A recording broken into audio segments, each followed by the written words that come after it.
Ibn Battuta özünün janagı Sayakat деген китеби бар да, ошондо айтат да, мен Кыргыз деген элди көрдүм дейт.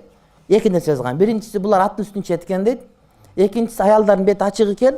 Үчүнчүсү эркек аял бирде атка чогуу тең минет экен деп.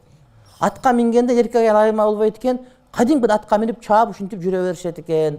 Ушундай адамды көрдүм. Ошол Кыргыз деп жазылган жери бар да.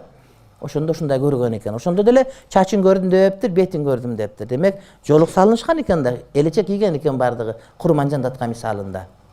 Курман жаткан мисалында. Ошого кымыз адал.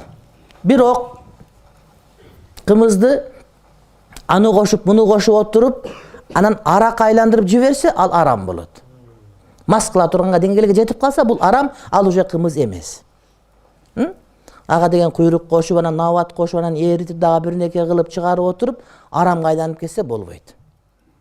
Анда арам, ал кымыз эмес, ал арам болуп калат, урматтуу бир тууганым.